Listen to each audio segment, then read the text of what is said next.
Hello, I'm Mai, the mother of Vian, Tuấn Minh, and An Nhiên. Today, I would like to share with you about a journey of nurturing the love for books and creating a home library. I used to be someone who minded reading books, but before the COVID pandemic, I didn't see the importance of reading daily or taking good care of them.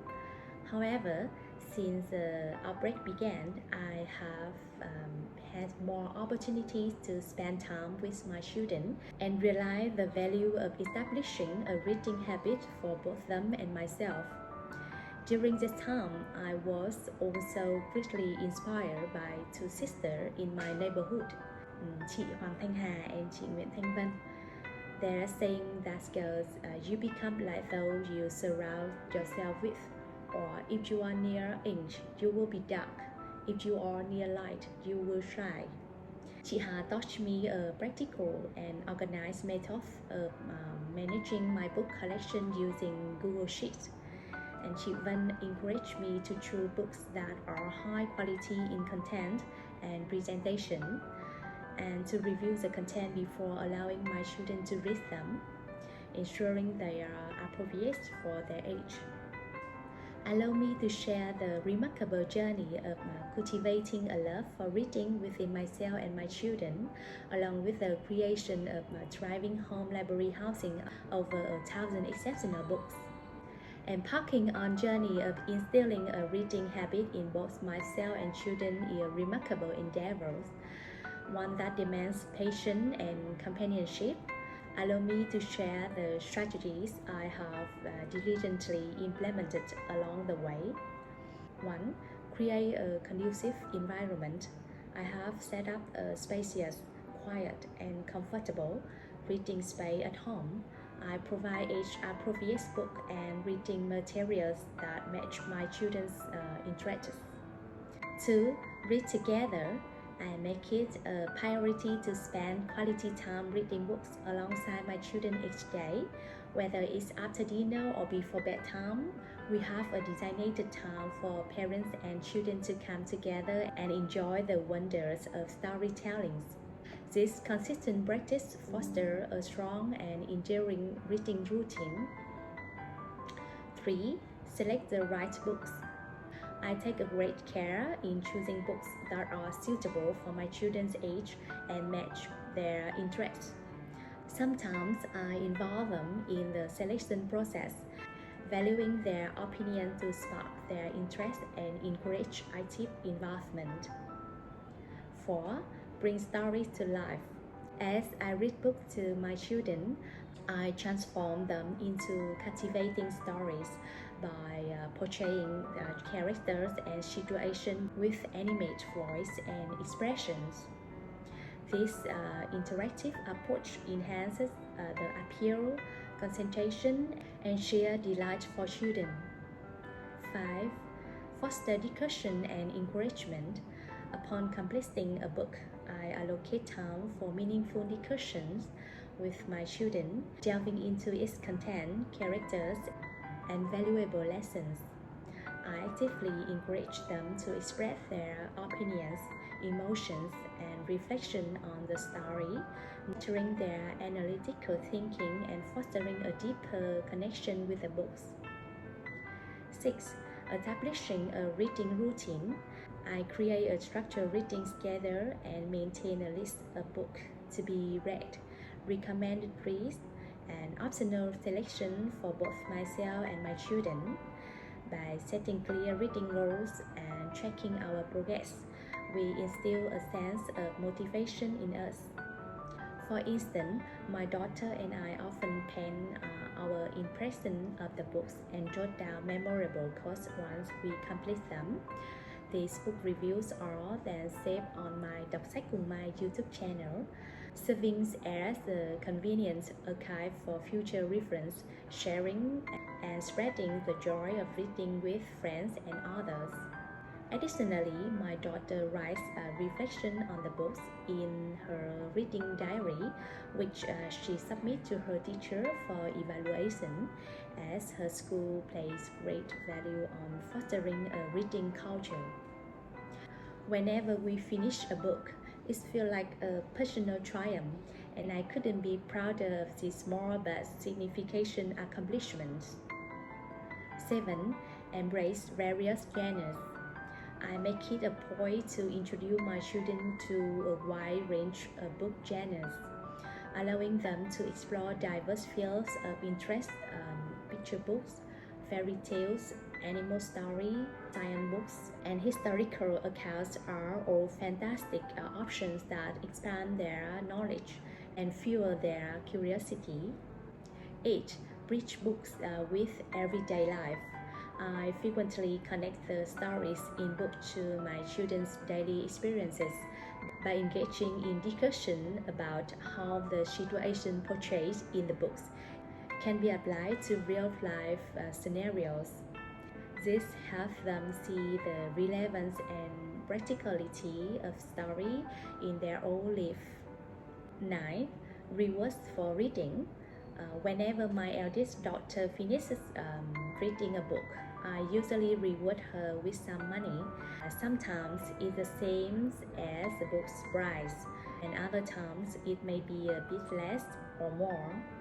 As time goes on, my daughter saved up a good amount of money, which she gives back to me for safekeeping. It's like putting it in a bank, and she even earns some extra money each month, just like with a bank deposit. This reward system has been a great motivation for my daughter to develop a habit of reading every day. The results have been amazing. Over the past 3 years, my daughter has truly grown to love reading, and she reads books without even asking for money now. She reads simply because she enjoys. I'm really happy with how things have turned out. And 10. Lastly, the most important thing is set an example for my children. I firmly believe that leading by example is the most effective way to guide my children. By immersing myself in regular reading and openly sharing the knowledge and insights I have gained from books, I demonstrate to them the signification and value of reading. Through my actions, they witness firsthand the joy and benefits that reading brings, which gradually nurtures their own love for books. Establishing a habit of reading books for both oneself and children is a long-term journey that demands patience and parental support. I hope you can foster a nurturing environment and inspire your children to explore and develop a love for reading. Let us, as adults, work together to create a positive atmosphere where good habits and quality education thrive. Because I believe that a new chapter begins with a good book. A quality school opens its doors, and the bars of a prison are closed.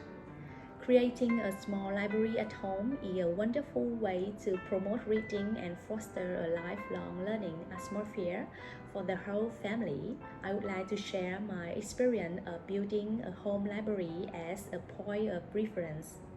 1. Choosing the library space. Select a specific area in your home to set up the library. In my case, I opted for the living room, which were previously primarily used for watching TV. I converted a sizable wall into a floor-to-ceiling bookshelf, as you can see behind me.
Furthermore, I design a bookshelf with an attractive study desk for my daughter's room.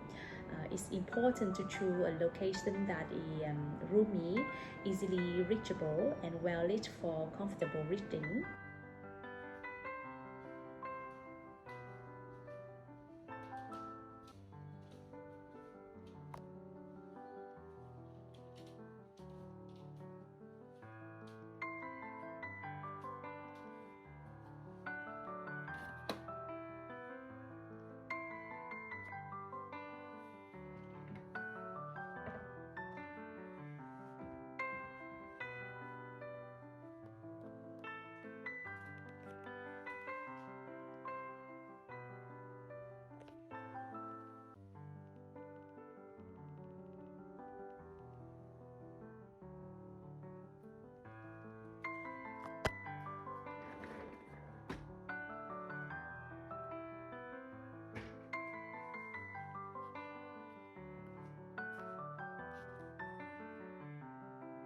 2. Establish goals and preferences. Determines the objective for your home library, whether it's building a diverse collection spanning various genres, focusing on a specific subject area, or catering to the preferences and age of your family members.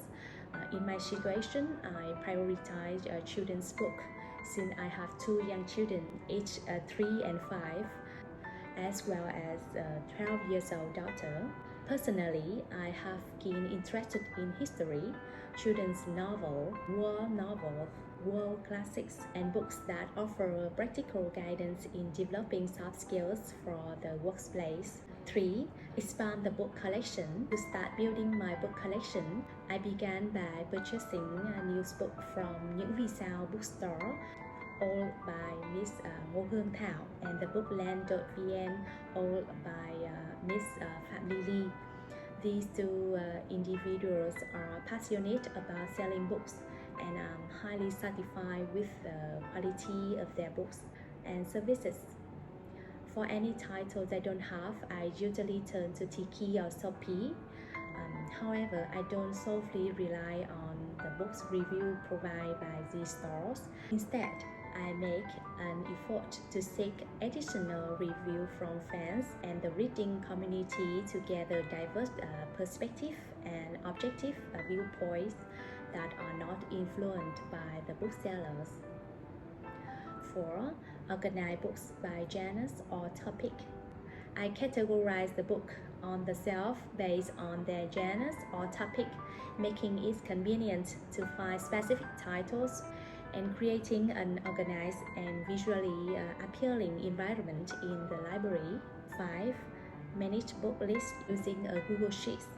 I utilize Google Sheets to manage my book list, keeping track of the books I own, though I'm currently purchasing and ones I plan to buy. It's also helped me to keep a record of books that I have lent to others. This file serves as a convenient reference to check if I already have a particular book, whether it is currently borrowed or if I have read it. Additionally, I can easily share this file via email with my friends, allowing them to access and view my book collection for reference or borrowing. The information included in the file comprises book titles, publishers, author names, genres, suitable age range, individual book price, and the total amount I have invested in the bookshelf. 6. Create a comfortable reading space. I arrange the library space with a cozy armchair or sofa, ample lighting, and a peaceful and convenient environment to ensure my children can read comfortably. 7. Expand the library. I continuously grow my book collection by purchasing new books, exploring different sources, and engaging in community reading activities. It's important to discern which books are worth investing in and which one to avoid. Not every book is a gem, and being mindful of my choice helped me avoid wasted time, money, and effort. Before making a purchase, I ask myself if the book is truly exceptional, if it meets a specific need, if it would enrich my life significantly and if it may become difficult to acquire later, as some books may go out of stock or become out of print. 8. Share the library with others. I greatly share my home library with friends, neighbors, and acquaintances. I'm open to lending books because I believe that when more people read a book, its value is fully realized. However, I have a principle.